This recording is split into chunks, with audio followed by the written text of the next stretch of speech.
Welcome to episode 152 of the show with no name. I'm your humble host, Nick, and today we're going to be exploring this beautiful little cemetery out here in Spokane, Washington. This cemetery goes by the name of the Holy Rosary Cemetery. Let's get into this. I have a lot of people to talk about in this cemetery today, so I'm just going to start off right away with William Joseph Doring Jr. The Spokesman Review in Spokane Chronicle, Wednesday, February 10th, 1988 reads, "Remains believed to be those of missing handyman. Skeletal remains found Tuesday evening at the top of Mount St. Michael are thought to be those of a man missing for more than 4 years," sheriff's officials said. The intact skeleton, dressed in denim jeans, a plaid shirt, and black work boots, was discovered at about 5 p.m. by a member of the church who was walking his dog near Mount St. Michael's Seminary, northeast of Spokane. Spokane County Sheriff's detectives late Tuesday checked the area but decided not to remove the remains until the morning so they could better see what they were doing. Lieutenant John Goldman identified the remains as those of William Doring, who was 63 when he was reported missing from the seminary on December 3, 1983. Goldman said that dental records will be checked today to confirm the identity. He stressed that it is possible that it is not Doring. If it is, it brings to a close 4 years of frustration for Doring's family. "You don't ever put it out of your mind," said his brother John of Post Falls, Idaho.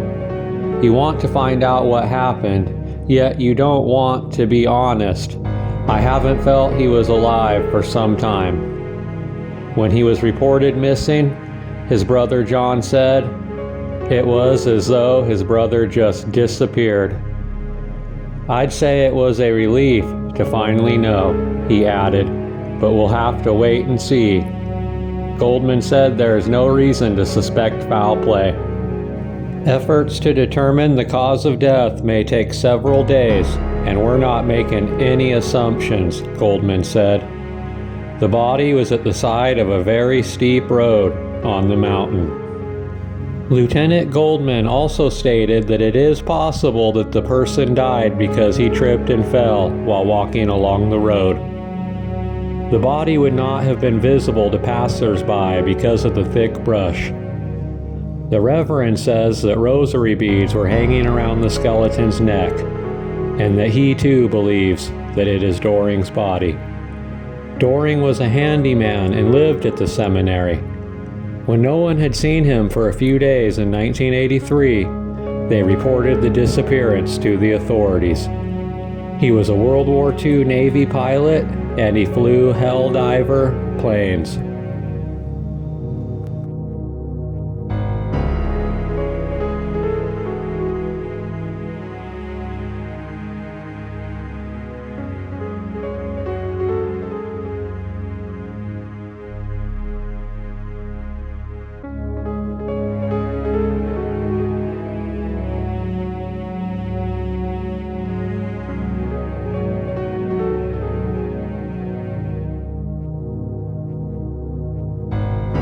Erin Kathleen Sullivan Villa was born on October 19, 1972.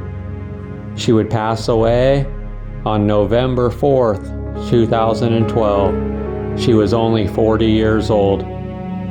She was a devoted and inspirational traditional Catholic wife, mother, daughter, sister, and friend. She was born in California, and she was the oldest of 10 children and inspired laughing, singing, and praying in the Sullivan home. After she graduated from high school in 1990, she toured with the Children's Storybook Theater starring as Beauty in Beauty and the Beast. She continued acting with this company for several years. She also starred in Fiddler on the Roof with her father and 4 of her siblings. She taught kindergarten through 8th grade at Holy Guardian Angels Traditional Catholic School in Colorado for 4 years. She would marry Chico Villa in 2006, and they had 2 children together. Erin was diagnosed with cancer in 2010, and she battled for over 2 years until God called her to Himself on November 4th, 2012.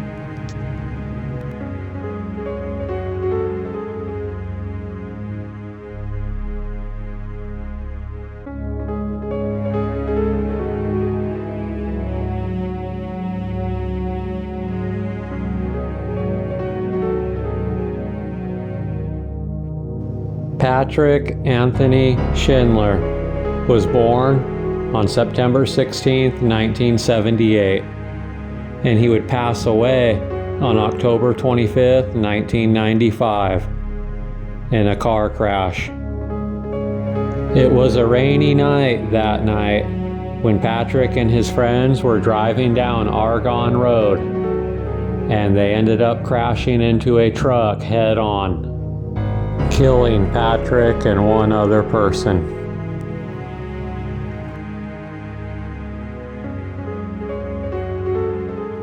I'm going to talk about Sister Mary Monica Vincent now, because I think she lived a very interesting life. I found an article about her in the Spokesman Review, and it's titled 92-Year-Old Nun Celebrates 25 Years at St. Michael's Convent near Spokane by Graham Vink, staff writer. And it reads, at an age when people are retiring from a lifetime of work, Margaret Vincent began a new vocation. Her husband had died after 35 years of marriage. Her 6 children were grown, so at the age of 66 she entered St. Michael's Convent, and last month celebrated the 25th anniversary of her holy vows and her 92nd birthday. I knew God was calling me to a religious life, says Margaret, who took the name Sister Mary Monica when she entered the Roman Catholic Convent. God led me here, she said. For someone of that age to enter the convent is highly unusual, says Sister Mary de Lourdes, Assistant Superior at St. Michael's. Most people over 35 are too much set in their ways, she says. For somebody to still be that pliable and willing to start their life over again is astounding. We respect her highly, adds Sister Mary Agatha, who wrote a story about Sister Monica for her college class. The convent is part of the Congregation of Mary Immaculate Queen, which was founded in 1967 and brought its present headquarters, a former Jesuit school on a hilltop northeast of Spokane, in 1977. It has approximately 40 sisters, many of whom teach at the parish school in the building.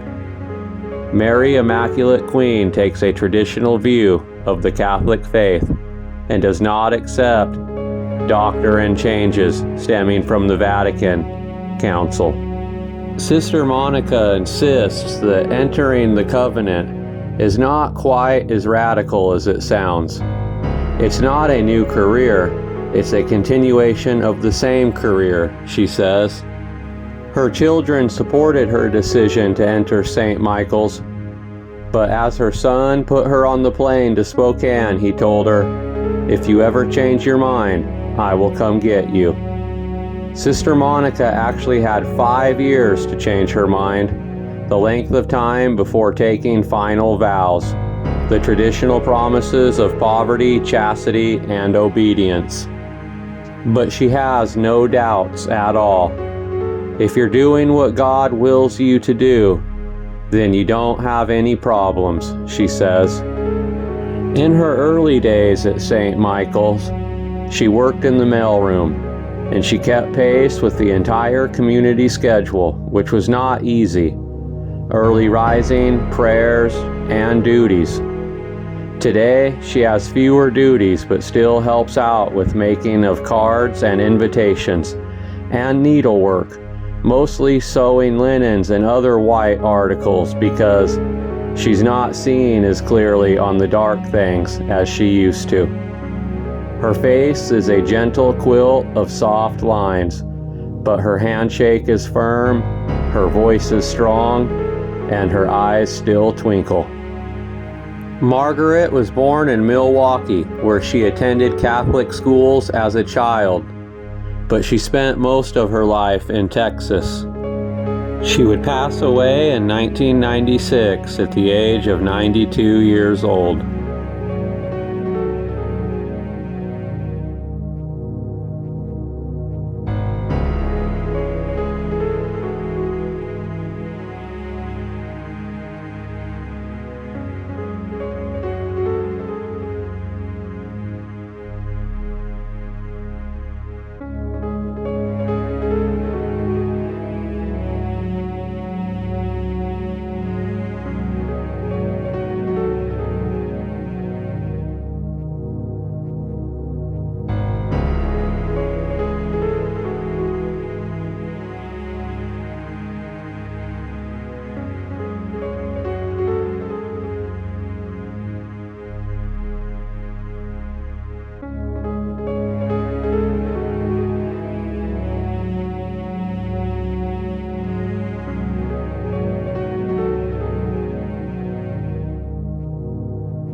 Dominic Joseph Nardecchia was born on December 10, 1981, and he would pass away at the young age of 9 years on July 7, 1991. He was in the 3rd grade, and he was a student of St. Michael's Academy ever since kindergarten. His fellow students and teachers will always remember him as the little angel with the perpetual smile.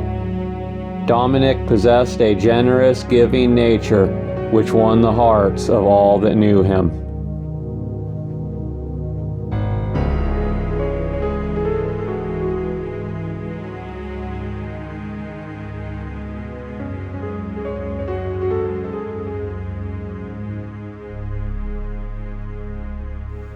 I hope you enjoy the rest of the videos of this awesome historical cemetery out here in Spokane, Washington, that goes by the name of the Holy Rosary Cemetery.